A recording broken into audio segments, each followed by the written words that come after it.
guys? Happy Friday, big old Friday. Every slate in the league team playing is today.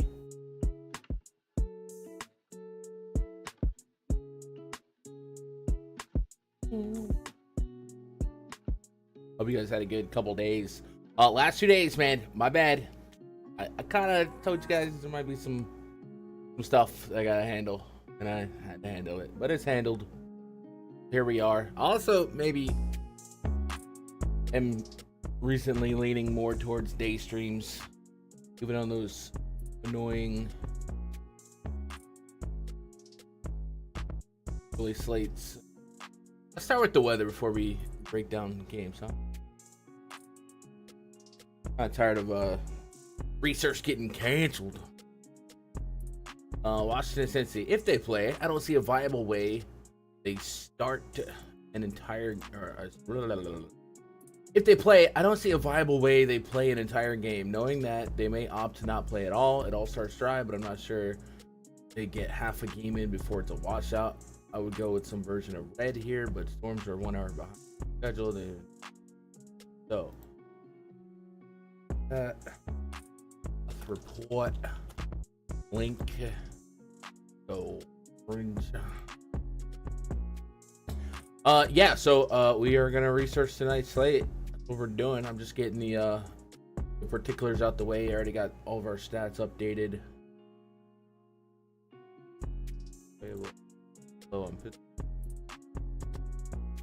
Looks like all this weather is mostly in this early slate. What y'all? And then everything. So, shout out Kevin Roth for the weather. We'll leave that over there.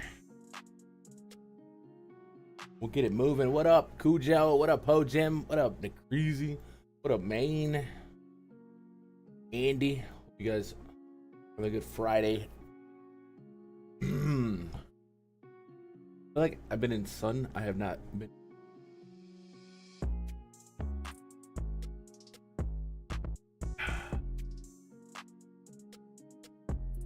You guys know the drill. We're gonna go game by game here. Research what we can. Research what we got. Got to update our pitcher projections for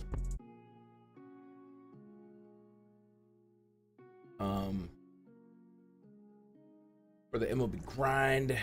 Pitch report up. And once we process, start adding all of our little tabs. Yeah.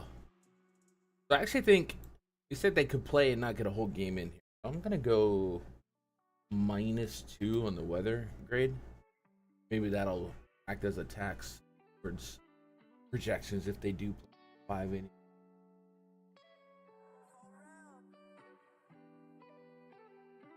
Just for the heck of it.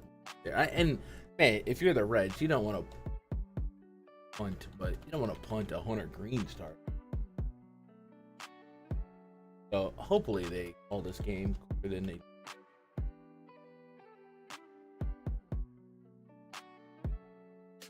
And hopefully we get Hunter Green on a main.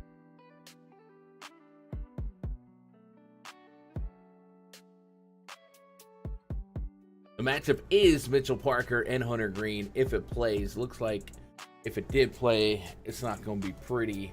And it is the early game, or part of the early slate, so we're not going to be stuck on it.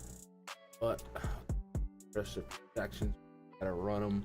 5 run total for the Reds. Nats at 3.7. Nationals, not a big K team, 20.5% aggregate K rate against righties since the beginning of last year in this projected lineup.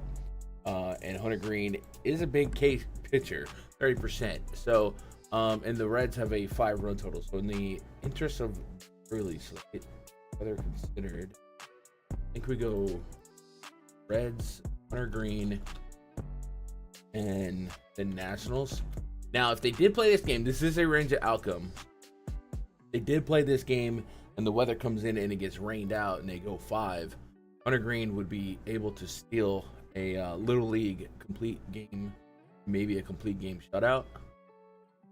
So that's not outside the realm of possibility. but it is kind of weird for. So if they went 5 innings and he struck out the world, then you got CG.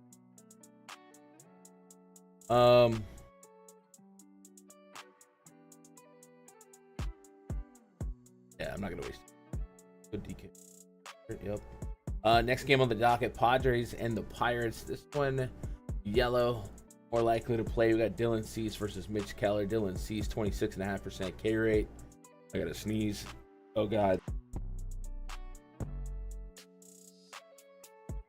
Get the bigger screen up. Yeah. 26.5% K rate for Dylan Cease. Facing a Pirates team, striking out 22.5%. The talent kind of top loaded here. O'Neal Cruz, Brian Reynolds, McCutcheon is starting to warm up.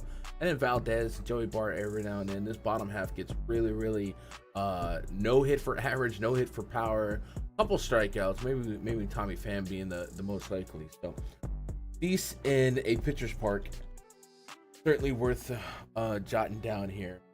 And the Padres have a 4.5 run total. Pirates 3.7. Let's get to play, especially on a possible 2-game play. And the Pirates are pretty top loaded because it's a 3 games. Basically, every team. So we'll go Cease, Padres, Pirates. And we don't need to do much with Cease, but he has been very splitty this year in terms of power allowed, even more so than last year. Over 1.5, really 1.8 homer per lefties in aggregate, 1 for the last 3 seasons. So O'Neal Cruz in that leadoff spot. He's the guy that he's probably got a hyper focus on being able to get out. So that bodes well for old Cruzy.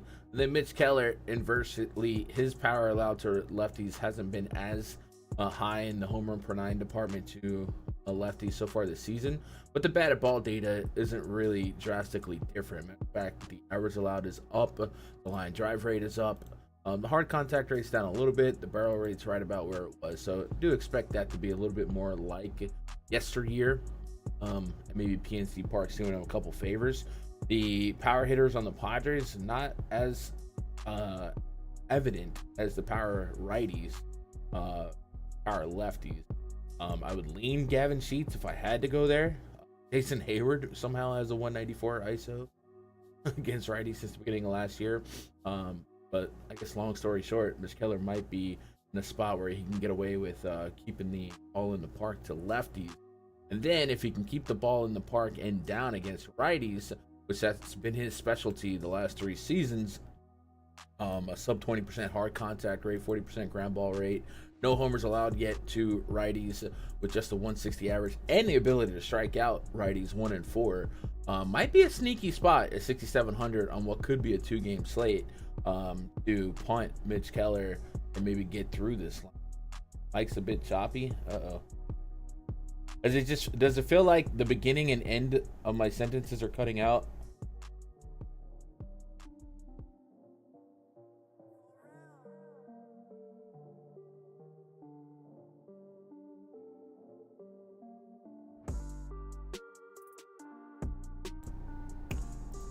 All right. It was just my noise gate. My noise gate was probably too high. I switched mics.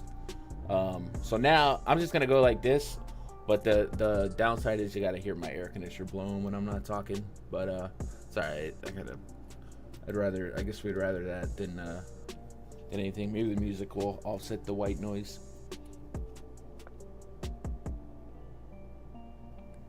Appreciate that call out. All right, and then lastly on this early slate, D-backs and the Phillies, Merrill Kelly taking on Jesus Luzardo. Dude, one thing, I don't know, it's not the same, but I noticed it. It seemed like Merrill Kelly and Mitch Keller start on the same day every time I play DFS. And I guess they've just been consistently every 5 days this season without injuries or hiccups. But it just messes with my mind. Mitch Keller, Merrill Kelly, I don't know. I just noticed. Yeah, I just turned the noise gate off. The noise gate's supposed to suppress the background noise, but as you know, Texas is starting to heat up. So it's about to be double AC season. Soon it might be double AC and fan season. So I gotta really make sure the mic, the noise pollution in the mic isn't too crazy. All right, D-backs 4.4 run total. Phillies 5.3. Kelly versus Luzardo. Luzardo's been elite this year. 28% K rate, 107 on the whip, 14% swing and strike rate. The D-backs, however, also pretty doggone good since the beginning of last year. Just an 18% K rate. 2 lefties in this lineup. The only thing bringing it up is the Eugenio Suarez, 31% K rate to lefties. Man, if we took him out, even if we put a league average 22% K rate, it brings that down to 17%. So, wow. And then also, I'm looking at the name Ketel Marte in this lineup. That could be fun. So this is kind of unstoppable force, movable object. One of my favorite teams to stack, especially in the lefty split, versus a really, really good lefty pitcher, backed by a beatable bullpen here. So this is absolutely a scumdacker spot for me. I think we got to give Luzardo a little bit of credit, but if he's not striking you out,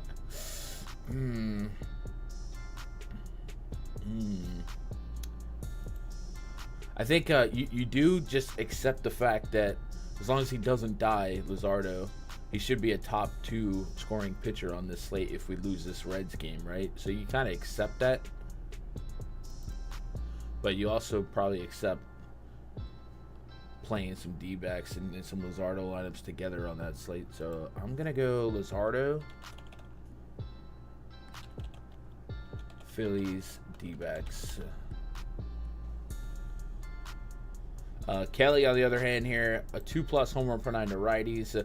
So far this season, a sub-1 home run per 9 to lefties, but that's probably got room to come back up. He's walking lefties at a high clip as well. The hard contact rate's down to lefties, but the barrel rate's over 11%. That's just a 1% increase on last year. Expected ERA is high. So I think I'm not too concerned about a mostly contact pitcher, especially against lefties, where Harper and Schwarber are guys that, especially Schwarber, if you're not going to strike him out, you're in danger. Yeah, Grichuk. They have used Grichuk as the platoon guy, so I don't mind playing Grichuk. Just know he probably goes away for Alec Thomas. Wait, is Alec Thomas injured? He might be. No, he's not. I thought he got hurt. All right. Any lefties in the pen for Philly? Let's see. Jesus. Right here.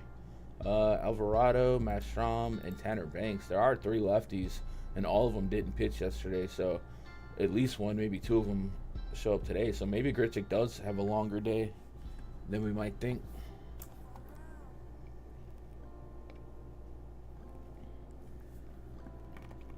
Yeah. Strawberry banana. Let's get it. All right, so that's our early slate. Let's go ahead and get some projections going for that. The slate looks very mad. One thing I noticed about today, there's a lot of good pitchers here. I want to force some PrizePicks cards, but it does look like it's going to be a little rough. Do wonder if we know they start that game, I don't know, do they give us like Hunter Green props? If we know they start it in the rain, is there positive value in taking some unders? Like, they got Hunter Green at 7. Like, if we thought the rain was coming in the 3rd or 4th inning, he definitely could still have 7 by then. But would that negate any of these unders? Because I don't think it does. I don't know. Especially on the pitching outs, if we think they only go 5 innings. But I guess you can't take the under on that. Some things to think about. All right, but maybe they just do us a favor and postpone it. K percentage for Mitchell Parker, we're gonna give him a 15. Walk percentage, we're gonna give him a 10. Hunter Green, we're gonna give him 28. Walk percentage. I really don't know what to do in their out projections. Cease. I guess we just got to go with it and wait for weather updates. 26.5, 26.5, and 18.5. Giving him a little bit. Cease walk rate. Let's go 9. Mitch Keller. 7.5. Merrill Kelly. 18.5 with a 9. Zardo 28.5% with a 7. Go find some outs. Hello.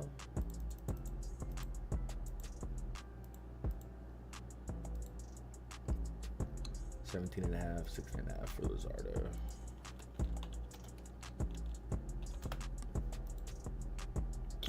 So the other 2 games ain't even listed, so we're gonna have to just come up with some nonsensical nonsense. And it's only 3 games slate, so it doesn't matter. Mitchell Parker, I'll give him 15.5. Hunter Green, I'll give him 16.5. Dylan Cease, I'll give him 16.5.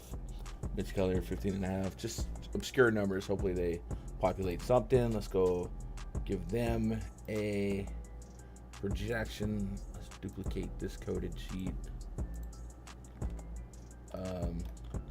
Middle, early, I don't know, pitcher, no, I don't even know what to call it, early pitcher projections. I think there's already a tab called that. Projections, no there's not. All right, let's take this out, let's take this out.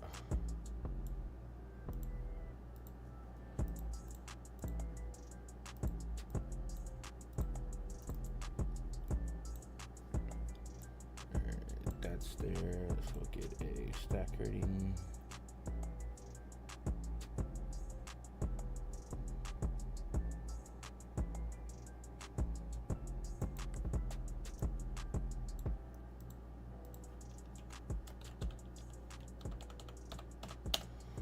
Gotta get it updated. Let's protect that.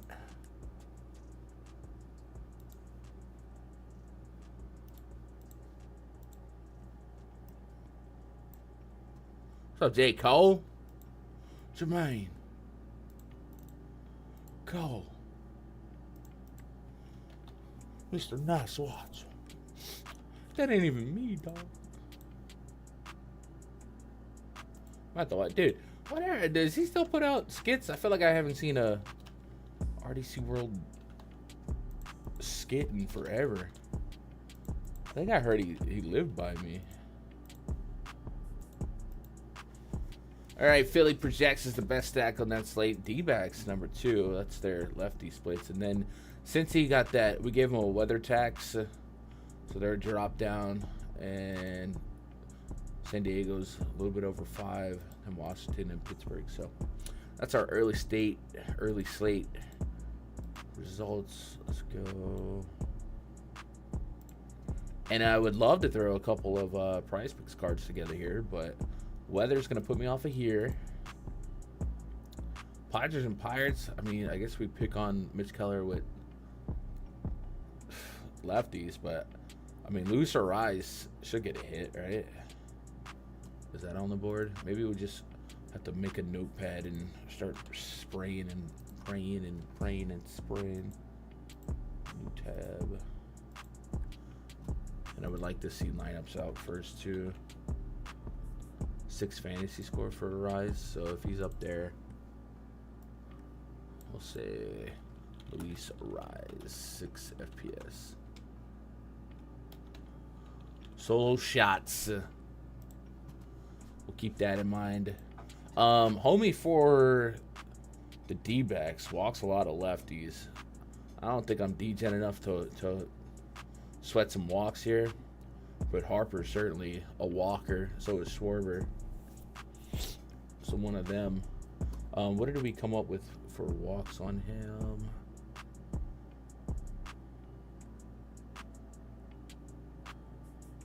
One 1.4. That's probably the line. 1.5 though. Probably something on Schwarber and Harper. Look at these. Anything under 7, I'm just like, oh, come on. 7 is such a fun, like, such a good benchmark number. What's up, Nate? Someone say DJ. There's freaking Jake. What up, Jay? All right. Hopefully we'll save our bullets for later. I'll just jot down some early stuff though. And then Kelly does allow power to lefties here, so probably something to do with Schwarber and Harbor. I mean, if you're not going to be competitive against Harbor, Schwarber with strikeouts, I mean, that's just a problem. That is just a problem. So those two. You like the hits run? Yeah, that's a good prop. Also good correlated. Guys, here, yeah, I went to play on just to try it out. I think it might be Logan Paul. I don't know. It was like better picks. I was like, all right, let me check it out, see if it's worth it. The design on the phone was fine. The lines were kind of stupid, but it didn't feel different. But anyway, I went to go test out, a home run card to see what the payouts would be, and I picked 2 guys on the same team, and it was like, oh, that's correlated. If you pick those 2, it's gonna be less of a multiplier. And I'm like, is that correlated? Like, I guess if you get the same pitcher, but like, if I pick Harper and Schwarber to homer, it's not really touching each. I don't know if I agreed with that one. So that kind of like pushed me away from that site, because I don't think other sites are doing that with the homers or at all. Yeah. So I deleted that app and went back to PrizePicks though. But I was looking for more fair payouts on homer props that I can't get in Texas. I'm getting like plus 140 on freaking 2-3 pickers. It's just it's such a robbery. Okay, shout out Dean. Shout out Dean. All right, so we got everything we need for the early slate in, right? We got the pitchers in, stack ratings. Now we can mosey on over to the main slate. What's up, Power? Brunson Brewer, I was 20. Dude, I always been a Jalen Brunson fan. Thought it was kind of a mistake to move him anyway. But I guess I feel like basketball more so than any sport is so overreactionary to playoff results. But at the same time, that's what you play for, and it's not like it's a 1-game sample. Whereas, like, I don't know, football games, you lose 1 game, it's like, man, it was 1 game. Playoffs, you're losing 3 or 5.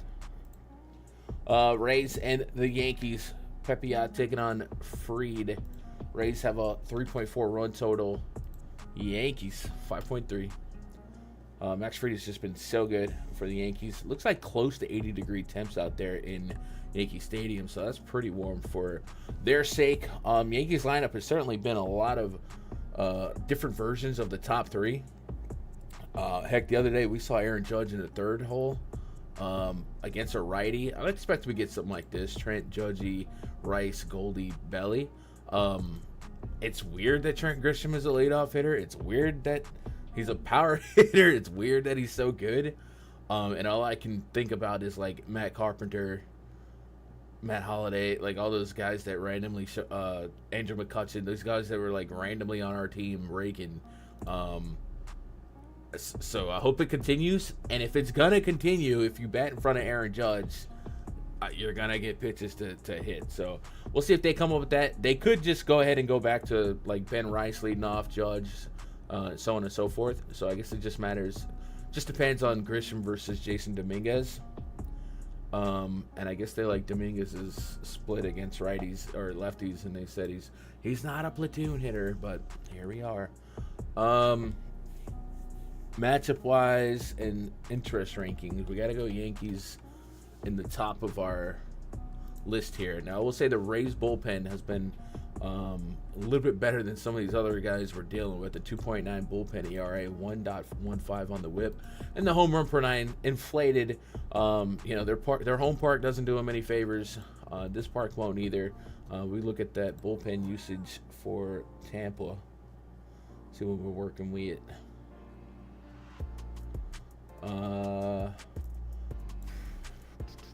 We probably don't get Hunter Big. Mason Engler just pitched 2 days ago and 50 plus pitches, so he's probably not pitching. So if you get the Fairbanks, yikes. They got some talented arms ready today. So I guess it's just a scoreboard thing on whether or not they open it up. Max Fried. Maybe we go Fried over the Yankees. And then we go Yankees. Fried weaknesses. He walks lefties. The Rays are typically extra platoony with Kevin Cash. We'll see if they put Chandler Simpson in the leadoff spot. I think we've seen him in the 9 hole sometimes against lefties. And then they lead off something like a Yandy or somebody like that. So we'll see what they roll out here. This projected lineup is kind of fun. I think I read a stat. Was it Junior Caminero had like 9 grounded double plays?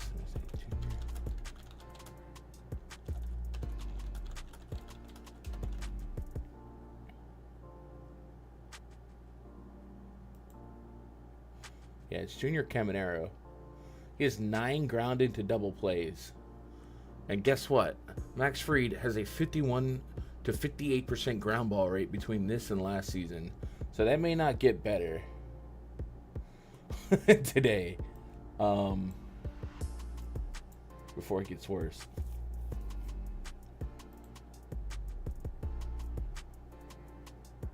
Matt Olson second, by the way, with 7. Alec Boehm 7. Conforto 6. Shout out Dodgers. Contreras 6. Correa 6. Tommy Pham 6. Realmuto 6.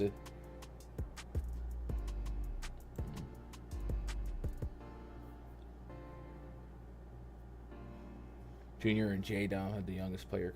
Yeah.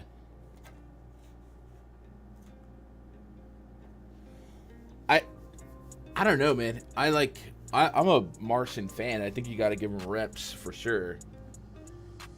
But god dang, Trent Grisham's been so good. Also, I think Grisham's the better defender.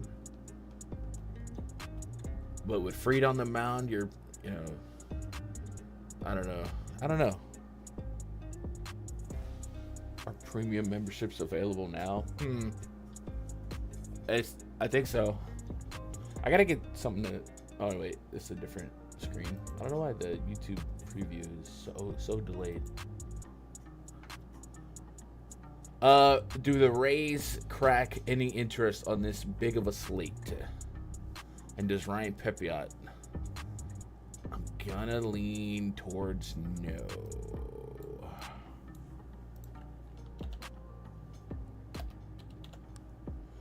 Because Fried, it likely doesn't get out of hand for Fried. Pepiot's been solid, though.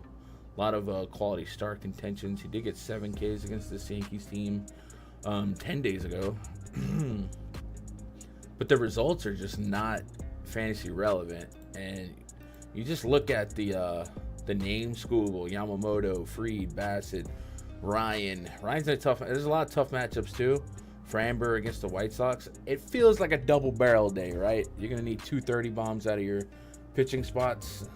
Probably. Feels like it. So I don't know that Pepiot is a game changer, but when we get into the 7 to 8 Ks,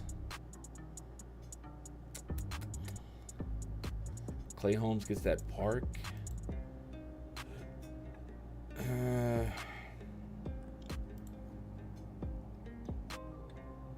You can make a case, but it's a risky case. But it's also a case where likely the ownership on the Yankees is far, far greater than the Rays. So you don't have to give up too much of your portfolio to be above the field. So maybe. But his home runs allowed could become a problem pretty quickly. Like I said, a little bit warmer, and we do have some winds blowing out to help out. Not massive, but little bit. So I'm gonna leave the weather grade at neutral. Yeah, we'll leave it at that. Yankees are free. Let's go pitcher projections as we're going game by game here. So Pepe, I'll give him a 23% K rate. Freed, we'll give him that 22. We'll give him a 8% walk rate. We'll give Freed. Dang, Freed is really walking lefties. But we have seen the Rays put out all righties against a lefty. I think Brandon Lau makes it. And Simpson's just so good on defense and fast that I think he's going to need to be an everyday player. But we don't have to meet halfway. We could probably go 5 or 6. I'll give him 6 as a tax. What's up, Don? KC Chalk of the day. They're cheap. Hey, man. I'm not anti-KC, but it's a 12-game slate. I'd fade any team that's quote-unquote chalk on a 12-gamer, yeah. Freed is absolutely going to be 17.5. I don't even have to look at that. It'd be 18.5, yeah. Put him at 18 flat. Pepiot's 15.5.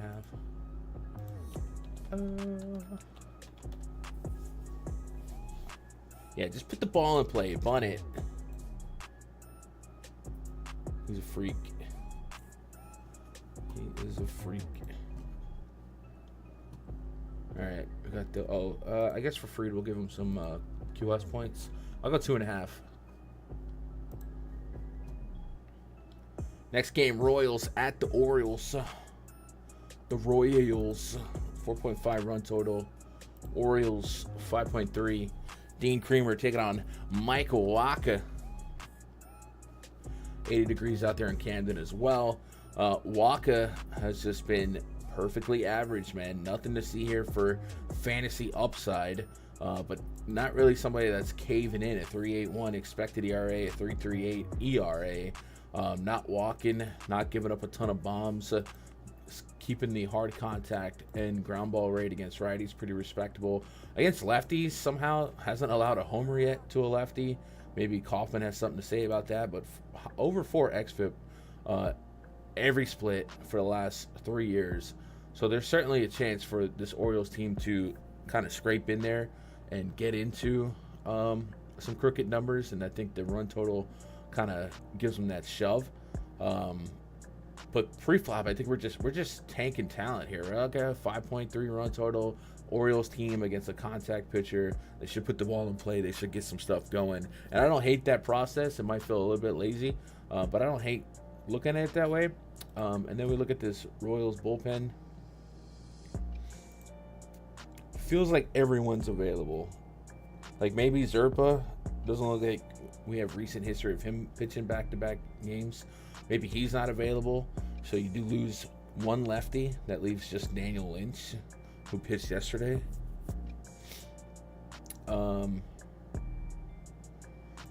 Looks like a very likely appearance by Steven Cruz coming really soon. And Cruz...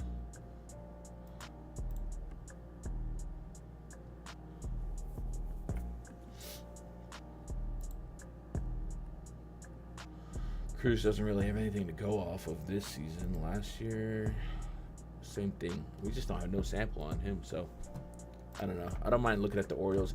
Creamer not pitching him either. 14% K rate so far this season. 157 whip. Juicing up his whip, not only with his massive average allowed, almost a 300 to both sides. Does walk righties at over a 10% clip, and he is allowing some bombs.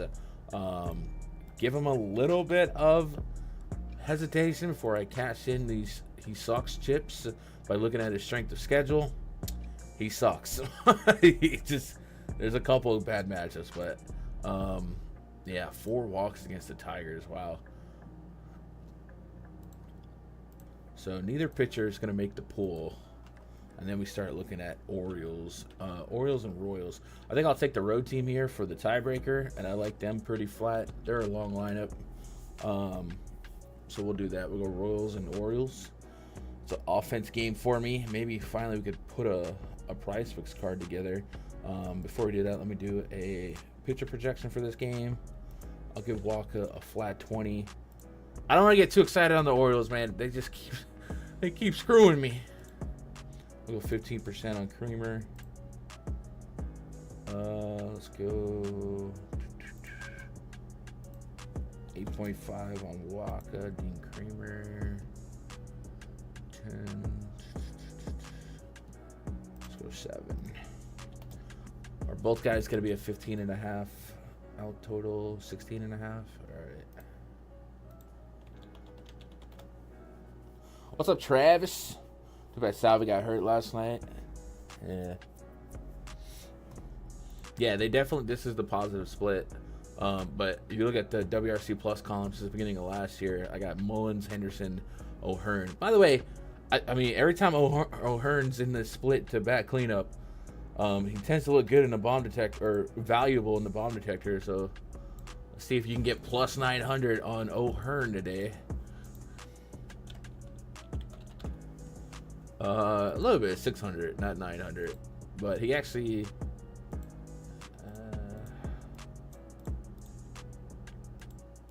Nothing came up for Mr. Agustin Ramirez. But some value in that game with O'Hearn and Massey. Anybody from this game? Gunnar Henderson is the top from this game with the bomb detector. 18% probability.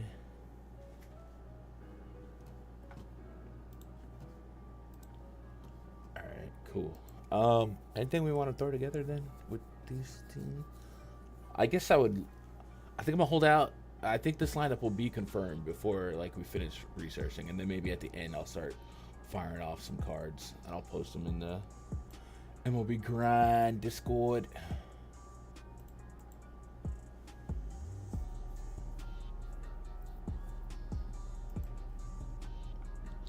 Next game on the docket, Guardians and Blue Jays. 3.9 run total for the Guardians. Blue Jays sitting at a 4.8. We got Logan Allen taking out Chris Bassett out there in Rogers Center. Logan Allen, not somebody we're going to target for DFS purposes unless we're targeting Blue Jays.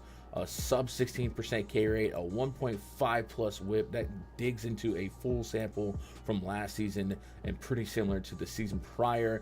Homer per 9 to righties this year has not been as high as the last 2 years, but kind of just expect that to be happenstance. The batted ball data does show lower hard contact rate to righties, but the fly ball rate has increased at the expense of the line drive rate. The barrel rate's up, the swing and strike rate is down. So Blue Jays top of the list easily in interest here, and that's going to open up a lot. Vladdy, Santander, Springer back. Santander and Vladdy are the two that stand out the most to me here. But I guess Bo Bichette and Springer could be the top and bottom of your Blue Jays sandwich if you want to take a bite out of that. But Blue Jays, as far as stat goes, you just kind of spray them together. Chris Bassett on the bump here for the Blue Jays, 27% K rate for him this season, 54% ground ball rate against righties. The lefty ground ball rate much suppressed, but that's Chris Bassett baseball. He has cut his walks to lefties down by over half and has kept the ball in the park, and he is striking out lefties a lot more. And this is something we were tracking. Now, he did come off on a tougher start, I think, in his last two times out. Yikes. Yankees, that's a rough matchup, and then Houston got him for 4. So I was pretty high on Bassett three starts ago. I thought he's a good dark horse for Cy Young, and I still don't I'm not giving up on him, but I still like him, and I think on the slate where we're looking for double barrel 30s, I think I can get back to Bassett. And also, I think that Houston game was a little bit unlucky. Let me go back to that. They give up 2 bombs against the Yankees. What are you going to do? Houston, 7.5% or 7.3% swing strike rate. As the Yankee game, 72% first pitch strike. Let's go to batted ball. BABIP, 350 BABIP against Houston.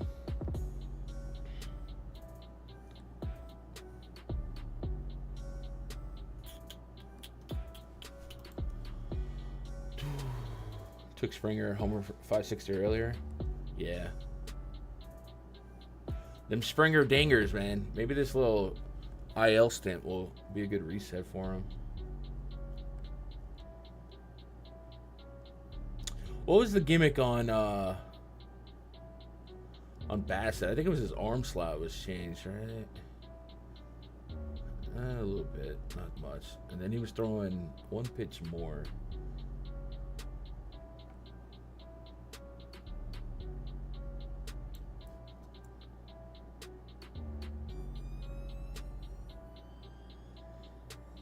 Oh, the splitter. He was throwing a splitter a little bit more.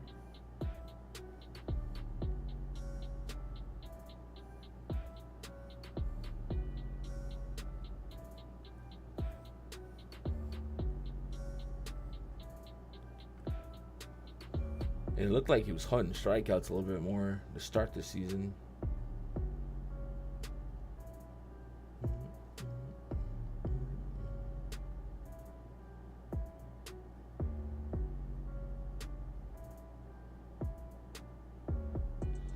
But he's kind of caught up to last year in most of the pitch usage and the way it's balanced out. This version of the Guardians team, a lot of horizontal. That's what it was, the break on the sweeper.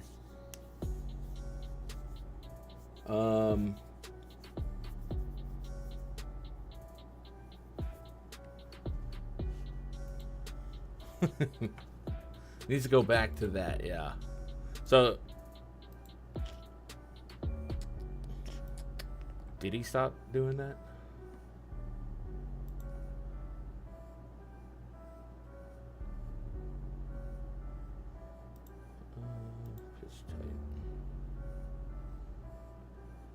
Fangraphs probably considers that a slider, yeah. Or curveball. Probably one of registering one off of those.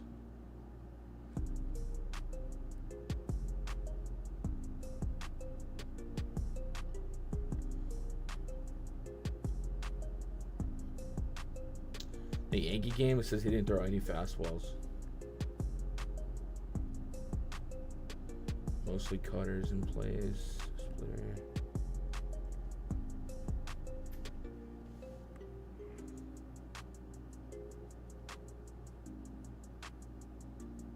Yeah, they gotta add. They got Fangraphs. One of their biggest flaws is pitch recognition and being more modern. Sometimes their splitters don't register. The sweeper is a pitch that's here to stay. So you got to figure out a way to kind of code that in there, the slurs, all that. Okay. I do think we get to Bassett, though. 9,300. This version of the Guardians lineup, sure, Kwan and J-Ram and Santana, they're not going to strike out a ton, but they are surrounded by guys who will, and a lot of sub 100 WRC pluses, and just J-Ram and Kwan give us competitive WRC pluses. So I think it's a decent spot for Bassett. And then Bassett's big ground ball guy, but against lefties, he does allow fly balls, and adding Dalton Varsho back to center field defense is just a net plus for him. So good spot for Bassett to get right after a 2-game skid, I think. So I'm going to go Blue Jays and Bassett. And there's no way I'm playing Logan Allen. Let's get the Logan Allen projection in. Let's give him a 16% K rate.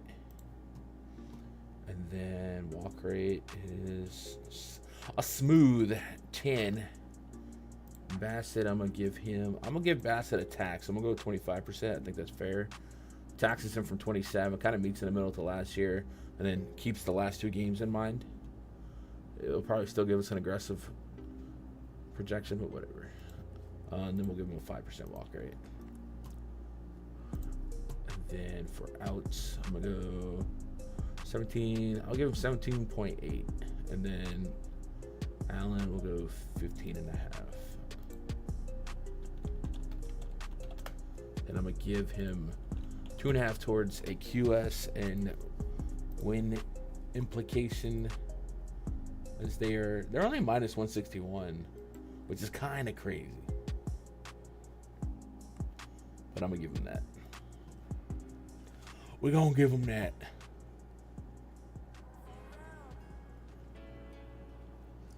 Yeah, Bo is fell off, man. Bo was like such a eye-opener. Every now and then he'll swipe a bag, but he's not even doing that at a high clip. Just batting for a decent average. Sometimes you get a double hit game. A couple doubles lately. But yeah, it feels like dude, how do you have a 37 ISO and that's kind of crazy. 38 WRC plus. See, if it were me, I'm shaking things up. I'm shaking things up. But I guess you gotta give him that platoon leadoff spot. I don't know. Let's move on. Athletics in the Marlins. Gunnar Hoglund taking on Viente Bayozo.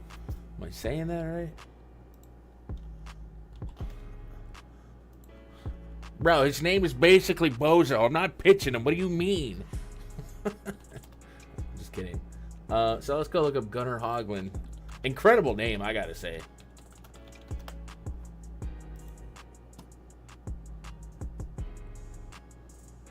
This picture does not look like this at all. 2.43 ERA so far, 29.2 innings, 30 strikeouts, so over a K per inning so far this season. 16 innings against righties, 19 Ks, 13. So striking out righties over 1 per inning, $1.25 on the whip because of 7 walks. What are you doing, brother? Homers, 3 homers in 13 innings to lefties. Kind of crazy. Let's go to last year. 54.1 innings last year to lefties. 8 homers, so looks like we do have a little homer problem to lefties. 20 walks, that picks up. 55 Ks and 54. We'll take that. And then against righties, 75 innings, 9 homers. We got a little power problem, 17 walks. So maybe a command and home run bug. What kind of ratings are we getting?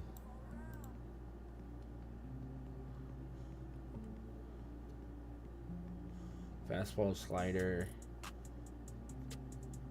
Command is meh. Change up. So 3-pitch pitcher. Change up's meh. Command is meh.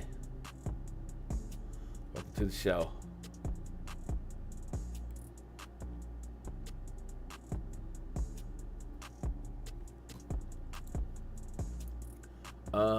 I guess we need to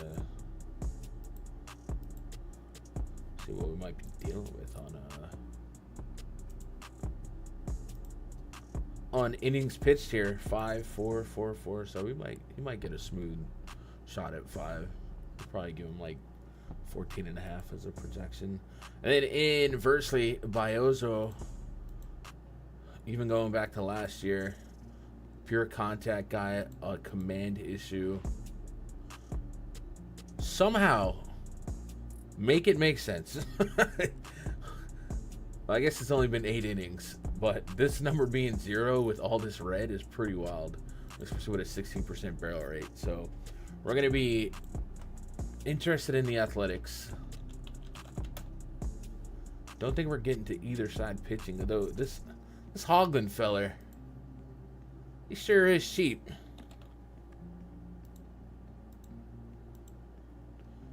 But man, this is not the slate to do that, right? You give me Scooble, Yamamoto, Fried, Bassett, Ryan, Framber, even Robbie Ray against the Rockies in the top part. Like, this is probably not the slate.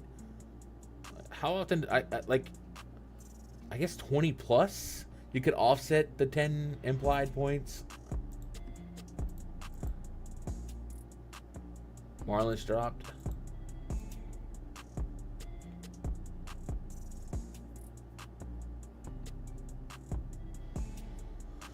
Yeah, coming from the PCL to Marlins Park.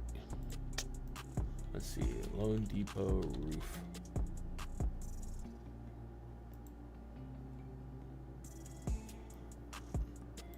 Via this website, Looks like the roof's going to be open in Miami. But it looks like it's still 80 degrees. Open. We'll put the link there.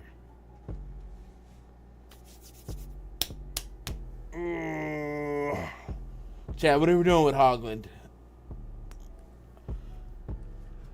I feel like my long-term process is not really... I don't love punting pitchers anyway, but it's not the worst matchup to do it. But I think what's pushing me away is the freaking slate is full of top-end pitchers. 4K, man. Hey, I'm not, but 4K is 4K.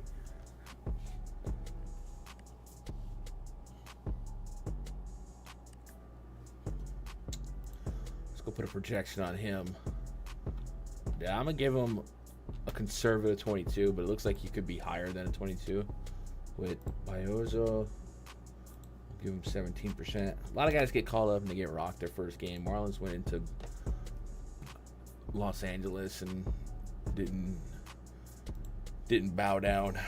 So I don't know, man. I'm kind of on the fence with Hogland, but his walk rate is elevated, it looked like. So I'm gonna give him a 12% walk rate, and then I'll give his homie 11%. And what are we working with on outs, if anything? Looks like nothing. So I'm going to give him... I might give them both 14.5.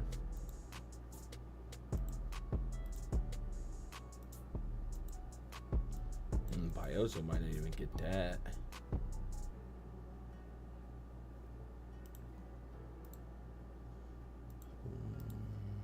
If it did, I'll go 14.5. I shouldn't jack up too much.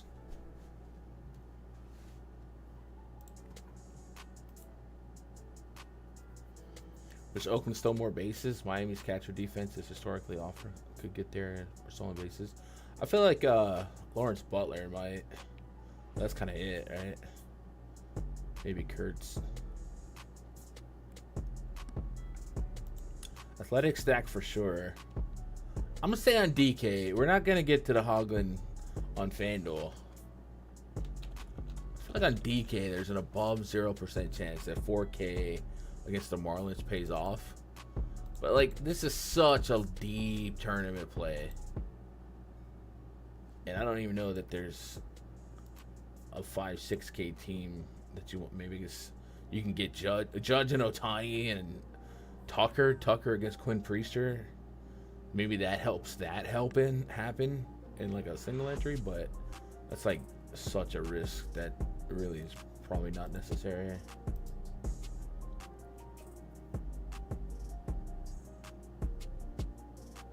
Two-seam and a cutter while converting a slider to a sweeper. It's just like a pitcher laboratory. It's fascinating.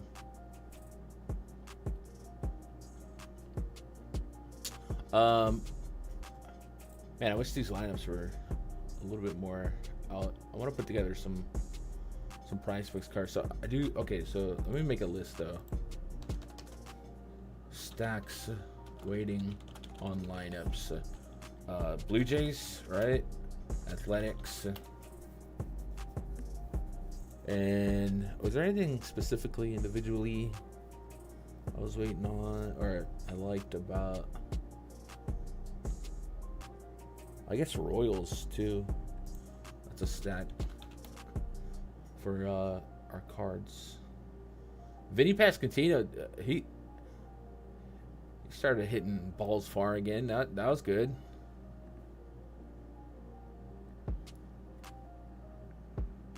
And like maybe the Orioles, but no, not gonna be able to do it.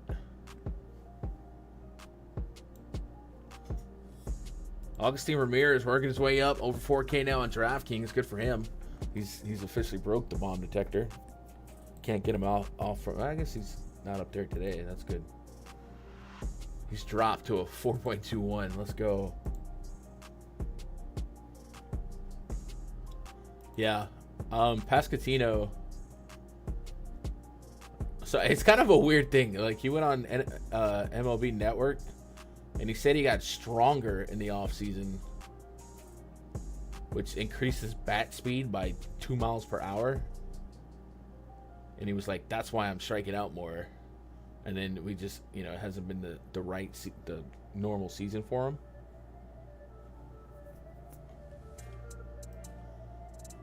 But I wish we could all use that excuse in life. Bro, you don't seem the same. What's up? I got stronger. My bad. Like, my bad, I'm stronger. I can lift more.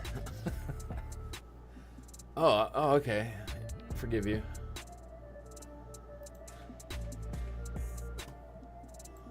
Next game. The Red Sox and Twins. Twins with a 4.65. No, 4.6. Run total. Red Sox 4.6. We do have a confirmed Twins lineup. Sending them out there in Fenway. Trevor Larnach in the leadoff spot. How are you doing? Byron Buxton. All right, that makes me wonder if Larnach's going to have any home run value at this point. Let's see. Julian, been kind of rough.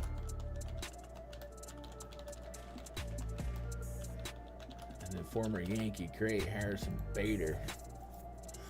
It's time. It's time. It's Bader time. It's Brian Bayo pitching. Now, Bayo has a home run problem to lefty, so we just put Larnach in your leadoff spot in Fenway. Control F Larnach. Well, we got a 3.3 bomb rating. He's actually getting taxed, so we gave fair odds at 650, and the last Fanduel run was 560. All right, so we're not geniuses. We're not smart. Fenway, one of the more hitter-friendly parks. You get some crazy games out there. Bayo, a hitter-friendly pitcher if you're lefty. Brooks Lee, huh?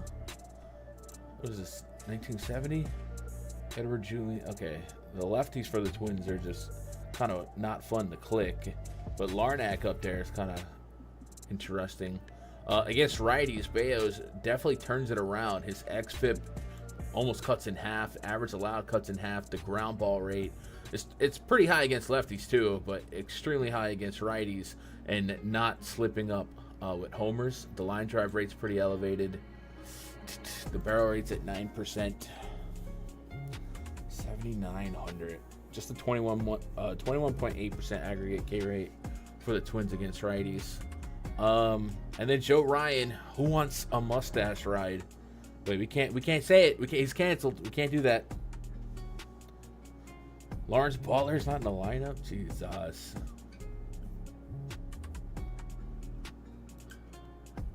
So we're gonna go red. I still want to get to Red Sox here, but it's not as one-sided on the seesaw. Ryan's been pretty good, man. Sub 1 whip, almost a 30% K rate, 13% swing and strike rate. Is gonna give up power, and if you're pitching them, you just take those homers and hope you're solo shotting it.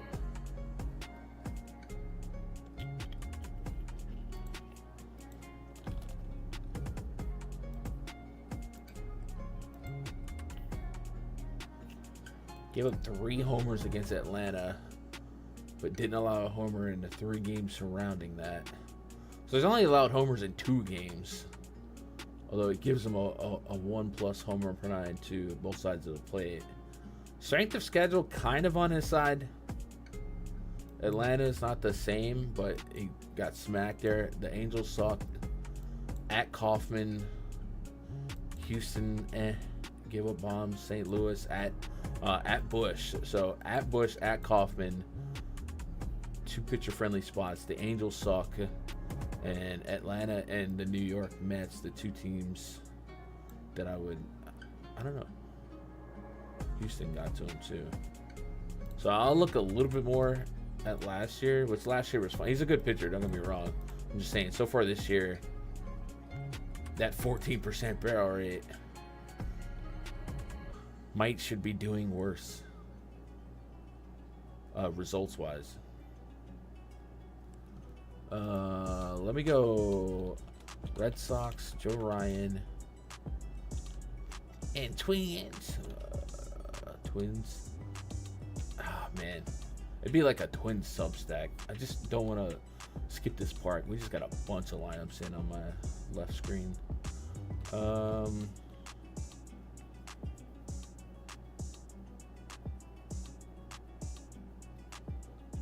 Mickey Gasper is such a wash.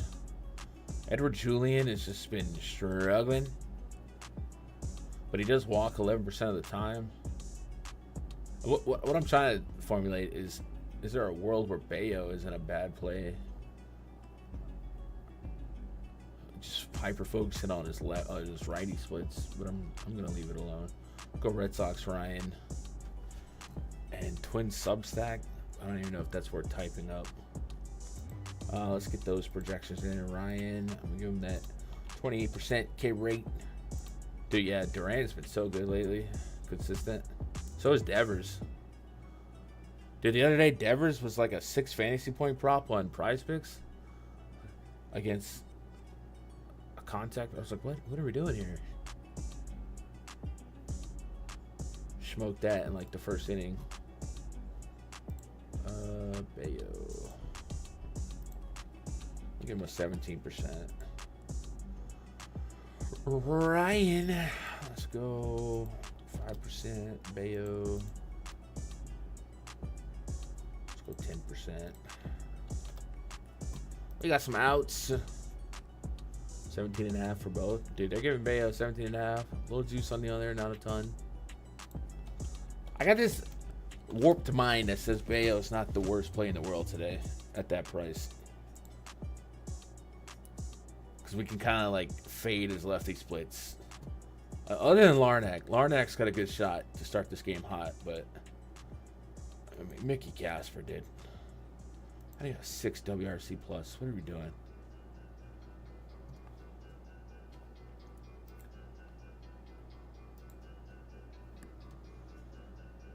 Keep it moving. Dodgers and the Braves. We did get a Braves lineup out. Verdugo, Riley, Ozuna, Olsen, Sean Murphy, Ozzy Albies, Michael Harris, Eli White, Nick Allen.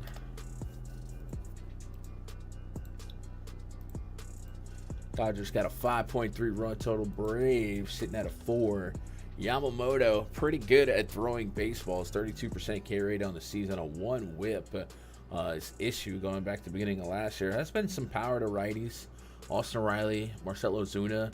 But you can get around those two, especially Riley, if you could strike him out. And his 32% K rate to righties kind of suggests that he can. So this is absolutely a spot where Yamamoto should be top Yamamoto. What did I just type? I just started with letters and I gave up. We'll go Yamamoto 1. I think naturally we'll go Dodgers 2. Let's get a picture projector for Yamamoto cooking. Give him a 30% smooth. Olsen will give him a 22. Walk rate for Yamamoto. Walks lefties at a decent clip. It's gonna be half and half, so we'll go 8.5. Took Freeman at plus 470 to homer. I can see that. 14%. Yamamoto-san. Out of all the Dodgers healthy pitchers, he's got to be one of them. Pittsburgh gave him fits. 10 strikeouts. He has a he missed Atlanta in that Atlanta series. Dang. Couple 10 strikeout games for him this season.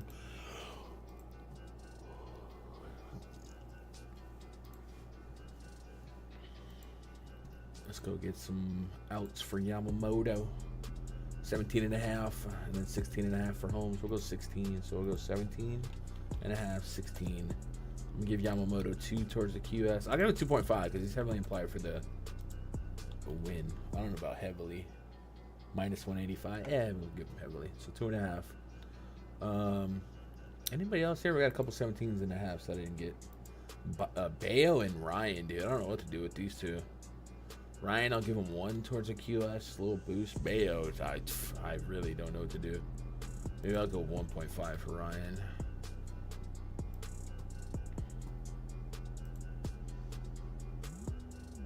Yamamomo. Masa, my hero.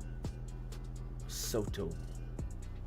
Grant Holmes, a 5+ expected ERA. He is letting him rip to righties, man. 3.5 home run per nine to righties so far. 1.64 last season. So Mookie, Teoscar's been as hot as they come. He's got to be looking good in the BD, right? Teoscar. Ohtani's of course up there. Teoscar's not that high up there. Why is that? Or maybe I got to resort. 3.65, so 15% implied probability, 585 fair odds, and 440 on the Fanduel. So, not getting a great deal there. Not sure why that is. Is Teoscar just not a big pull? He sure be hitting him though.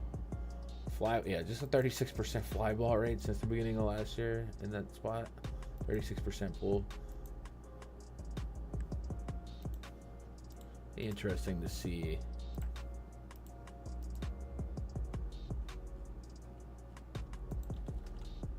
What his pull air percentage is for this season alone, because man, he's smacking them.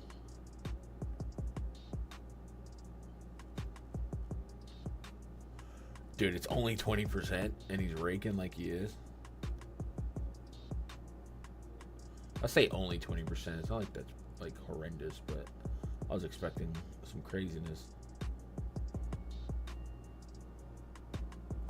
11% barrel rate. Also might have been expecting a higher barrel rate.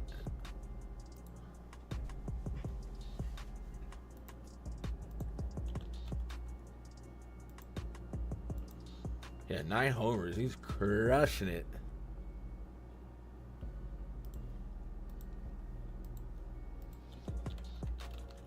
Curious case of Teoscar. Put me on a rabbit hole right now.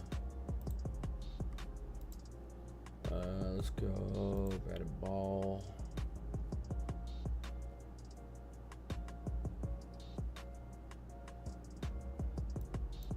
This is fly ball to left. He gets a lot better.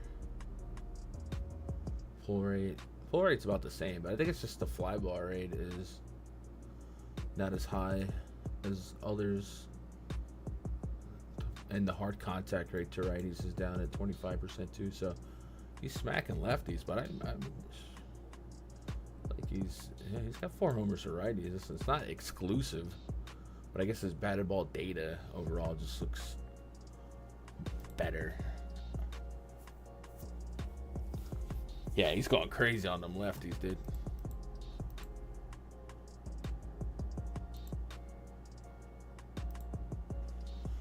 That is insane. That's some MLB The Show. All right, Yamamoto, Dodgers. If Yamamoto gives up a homer, I'm looking at Riley. I don't know, Riley, Ozuna, Murphy. Those guys have been swinging a hot stick. Ozuna and Murphy tend to get longer accounts, so they can see some more pitches, up their pitch recognition. So we'll go with that. What did I just do? Undo that. Thank you. Yeah, that's not fair. What's the bullpen for the Braves looking like today? Atlanta. They got 2 lefties, and they're both probably available, heavily available. Aaron Bummer and Dylan Lee. But the whole bullpen's available, so Pierce Johnson, ow.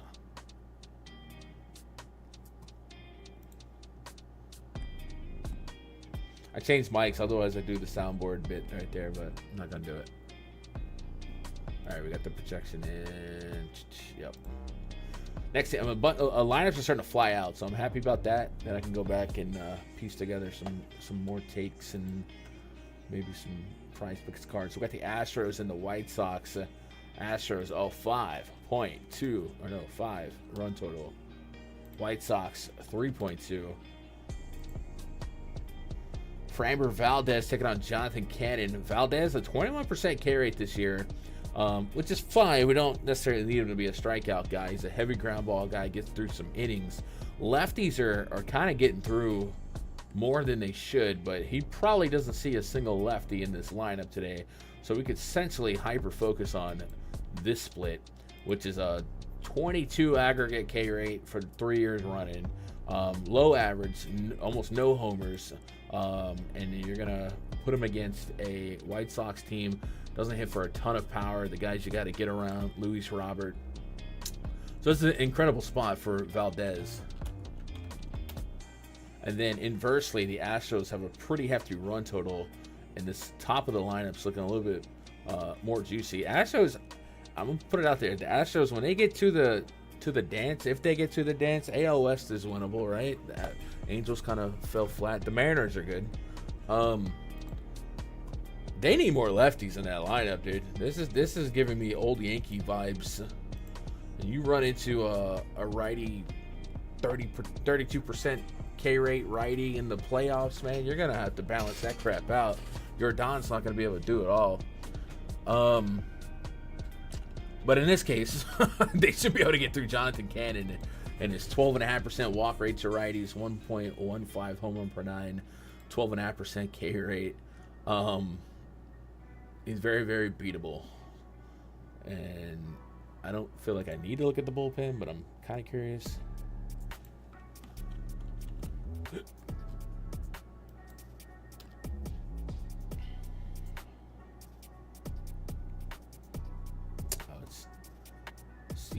Dude, did it used to be CWS, or am I tripping? Bullpen yesterday, Iser, Vasil, Schuster. Looks like they don't like to throw a lot of back-to-back pitchers. So today we might see this lane, which is Wilson, Leeser, Ken Boozer.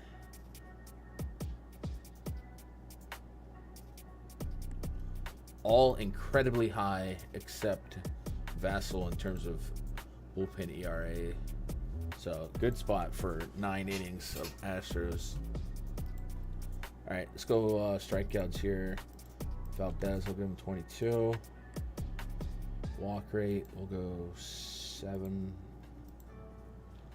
For Cannon, we'll give him a 19% K rate with a walk rate of 12. What we got on outs? 17 and a half. I'm gonna give him 18 flat easily. And Cannon 17 and. They give Cannon a lot of outs there, man. I'm gonna give Framber 3 towards a QS. What did I do for strikeouts? They gave me 6.59. That feels high for Framber. 5.5 is the line, so I get a 1. I guess I'll wait for the confirm line up there, but ooh, feels high. I think it's inflated because Bobby Dalbec's in the lineup. Other than that, we get a lot more neutral, so I might have to make a note. Dalbec is bringing up the team aggregate K rate. I mean, that's like a coin flip strikeout. That's kind of crazy.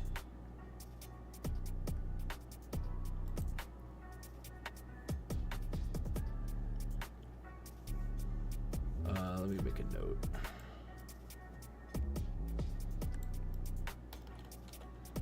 Adjust Valdez's K projection if Dalbec is in the lineup.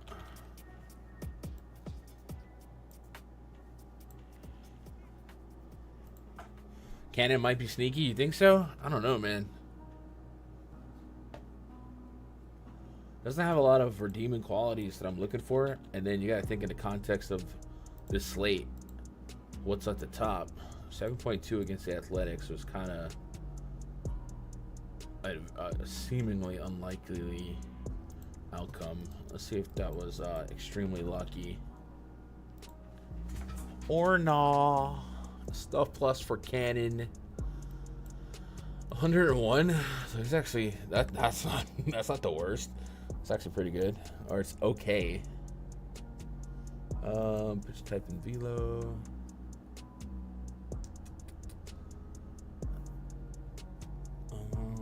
There we go. Game log. Am I blind? There it is.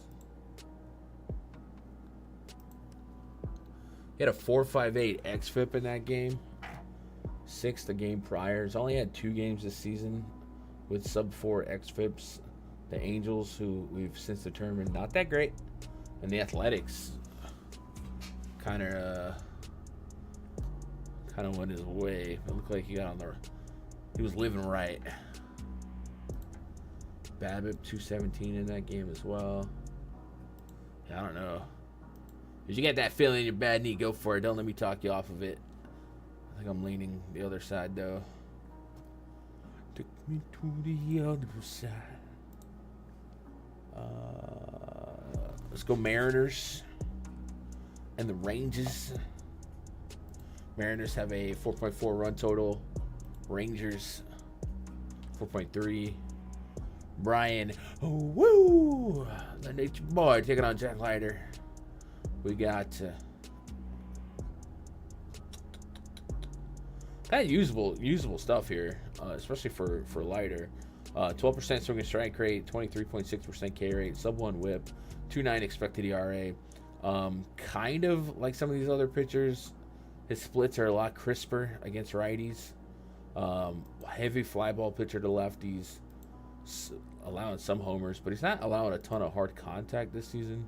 There's a lot of fly balls, so I do wonder, is he generating like a lot of infield fly balls, and it's just jacking that stat up? Let's see.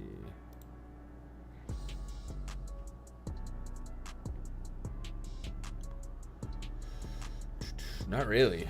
Not at all, actually. 3.4%. So just like a lot of weak getting under him. Missing barrel rate's 8%. I'm interested though. We're gonna go woo. And then we got 13 innings of Leiter so far, 25% K rate, sub 1 whip, 2.67 expected ERA. Little strength of schedule check. At Oracle, at Cincy, I mean, that's a wash. And then hosting, ironically, the worst output is the Oracle. 70 to 80 pitches.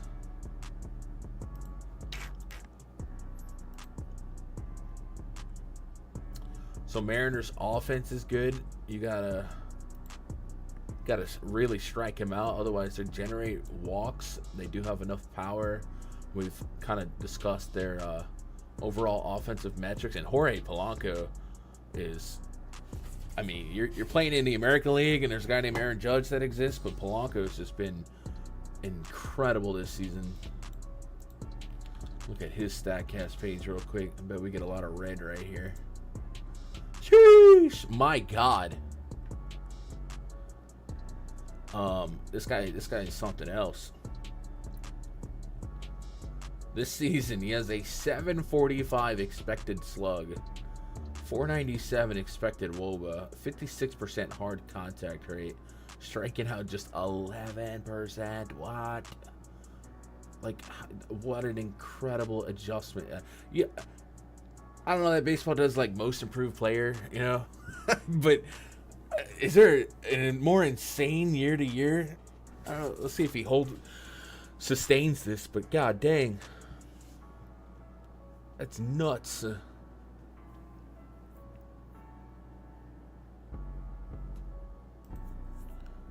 So yeah. Leader stats just haven't really normalized because we haven't got a deep sample of them, but I'm gonna go some interest here. At least a Mariners Substack.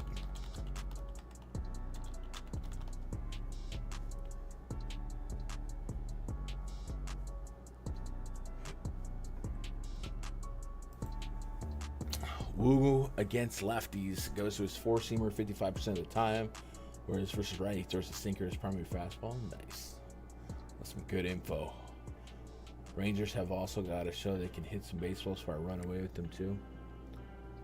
Yeah, they've been making changes. They DFA'd Jake Berga. They've been changing this lineup every day. They're still without Corey Seager. I prefer the version of the lineup against lefties that gives us Higgy and Kevin Pillar. This version against righties gives us a lot of who's that.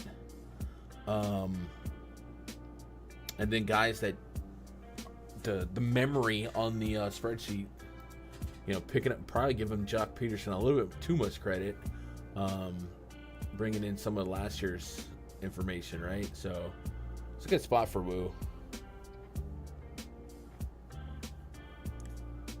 So I'm gonna go Mariners. I put Substack, but I didn't think it's crazy to get to a full stack. Let me see if we can get some roof information from that one Twitter account. The roof will be closed for tonight's game against the Mariners. All right. Roof projected closed.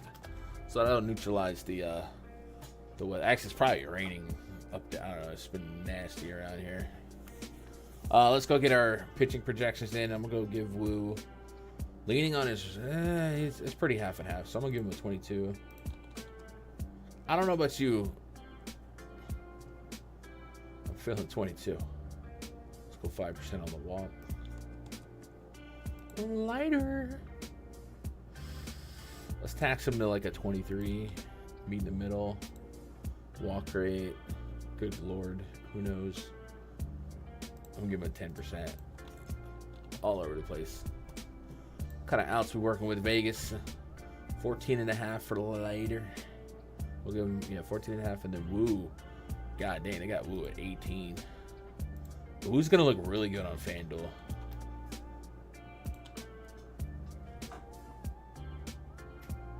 It's pouring, dude. It's been so bad down here. The other day I was out driving. I knew it was supposed to rain. I didn't know it was supposed to be. I literally got stuck in a tornado cell. Oh, in Hewitt. And it started hailing. I thought my windshield was gonna break. I was like, how did I sign up for this? Get me home. I'm hydroplaning, bro. It was kind of nasty, dude. I don't know how I made it home.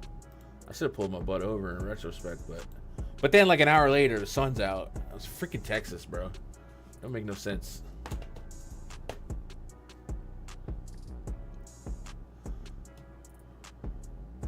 Don't make no sense.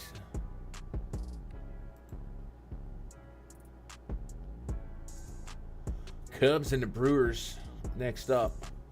Cubs got a 4.7 run total. Brewers 4.5. We got Ben Brown taking on Quinn Priester.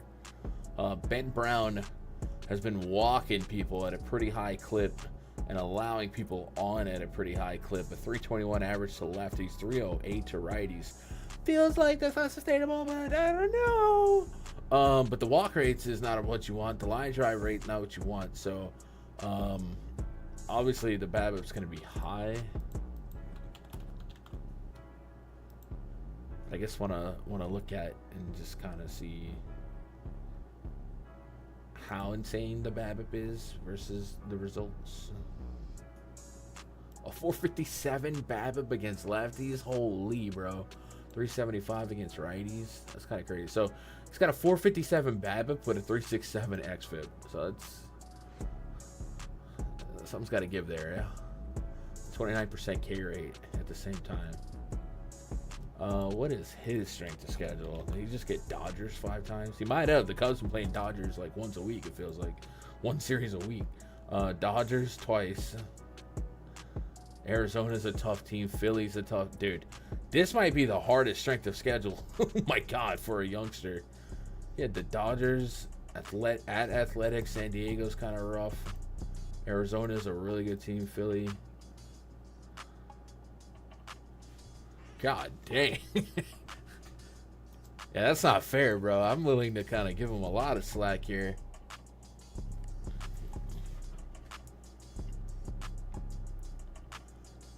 He is striking out lefties at a great clip. I kind of don't hate the thought of Ben Brown and giving him credit to the strength of schedule, because his other metrics are like okay. I think the walks, at least particularly the walks to righties, a little bit inflated. I think that can come back down, but he does allow a lot of line drives. But the barrel rate's not insane. I don't know. And then Cubbies against Quinn Priester, without a doubt. I mean, I'm kind of surprised that run total's under 5, to be honest. Quinn Priester's just not it. 15% K rate so far, a 163 whip, inflated by a heavy walk rate. And we know that the Cubs, not only can they hit bombs, they can steal bases too. So this is a great spot for the Cubs if they're going to get some free passes. And then this Brewers bullpen, notably bad. Cubs bullpen, not that much better either. So I'm going to go Cubs 1, Ben Brown 2. You can make case for these Brewers. Yelich wasn't in the lineup yesterday. I don't know if that was just a day off maintenance thing. Probably. Yeah, it was his only game off for the season. So he'll probably be back tonight. I don't think it's insane to get into some Brewers bats here. Maybe some Brewers stacks. I'm going to do it. And this game might get crazy. We're going to look at team stats and stolen bases on the season. Chicago's 1, Milwaukee's 2.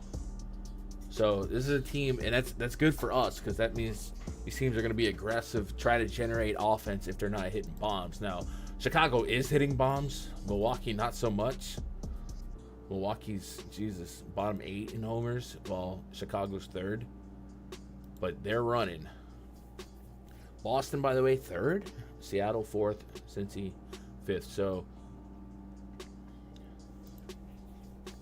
I do think we could stack both teams, especially if Ben Brown's going to walk at this clip, and 2, if he's going to allow base runners at this clip in terms of average allowed.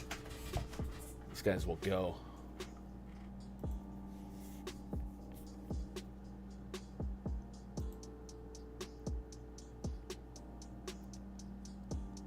Swanson, Horner, PCA, all Horner. Yeah, Pete Carl Armstrong's having a season.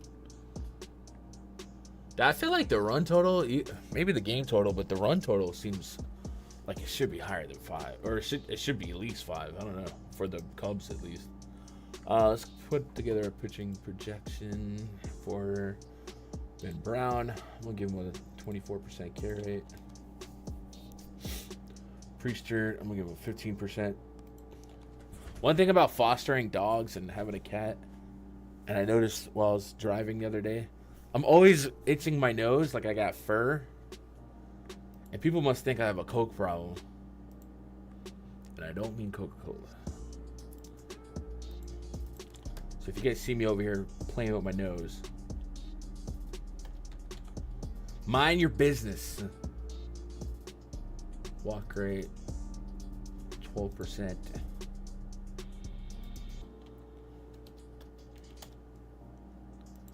Ben Brown, same thing. It might be double 12s. What we're doing for outs here. Vegas, 15.5. Ben Brown's at 15.5 with juice on the under. Holy. Both guys basically 15 then. What's up, Choke? Cubs and Royals helped you take one down yesterday. Let's go. Congrats, dude. Love to see it. Supercell just ran through here and boom, it's sunny. Not even 10. Yeah, it's ridiculous. Just pull over. It just be cars pulled over under overpasses, I guess. If you're going under an overpass, does that make it an underpass too? Whoa. I mean, come on. I mean, that's deep. That hit on a spiritual level. A couple games left while we let that one sit in. Takes hit of blunt. Whoa. Dude, all these games that we've discussed are like within an hour. 6 to 7. Only 2 games are floating. Mets and the Cardinals. Clay Holmes. taking on Sonny Gray, pair of former Yankee greats here. You just love to see them succeed at a high level. You really do. You know, you just do. Cardinals lineup is out. Lars Nootbaar, Mason Wynn, Donovan, Nolan Arenado, Wilson Contreras, Alec Burleson, Dylan Gorman, Pedro Paez, Victor Scott. Get that in. A lot of other lineups coming out too. Clay Holmes and Sonny Gray. So 2 good pitchers, 2 ground ball pitchers. Sonny Gray, maybe I take that back. But a ground ball pitcher and Clay Holmes, good pitcher in Sonny Gray. And then you get Busch Stadium, which is a great park for suppressing power, which is a good way to suppress both of these teams. Something about Clay Holmes, though, man. As good as his stats look, his ground ball rate, and at times his pitch count got into the 90s, we've only seen him touch 6 innings once, ironically, against this Cardinals team. So I guess, you know, this converted starter out of the bullpen, maybe they don't want him to be a 100-pitch guy, and they've been kind of bubble wrapping him.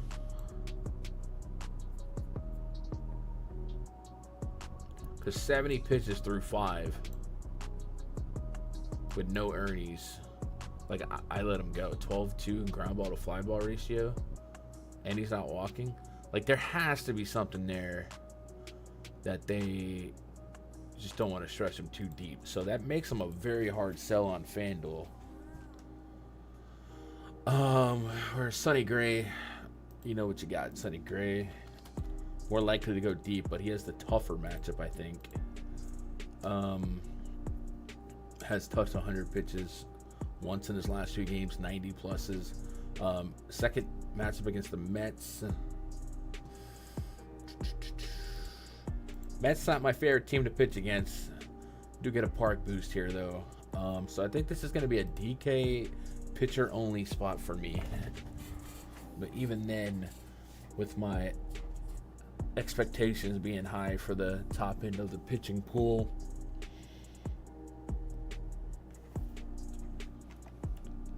I guess I'm gonna go Clay for DK. Don't think I can trust him on Fanduel. I'm gonna go Sonny Gray, and then our Sonny Gray issues are power to lefties. Juan Soto hit a pair yesterday, finally, but he strikes out lefties at a high clip. So this feels like a one-off for Substacks, right? I think that's just what we're going to do.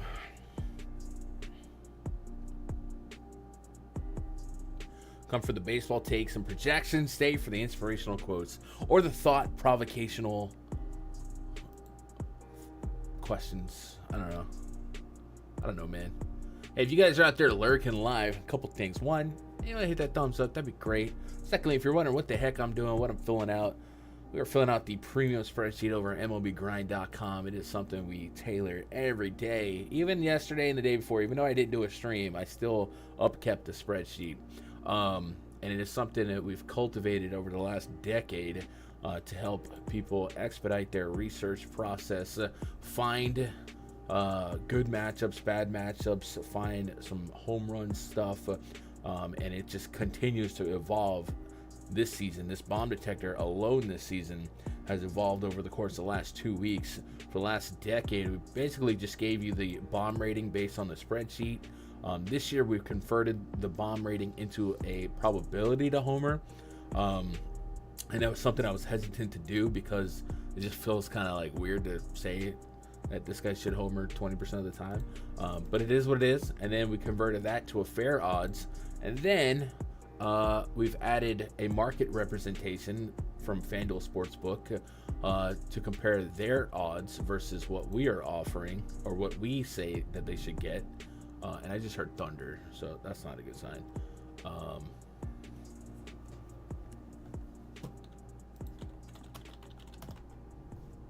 Severe thunder. Chat, this is unprofessional. I gotta go get my dog. She's outside. I'll be right back.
And we're muted. Yeah. All right.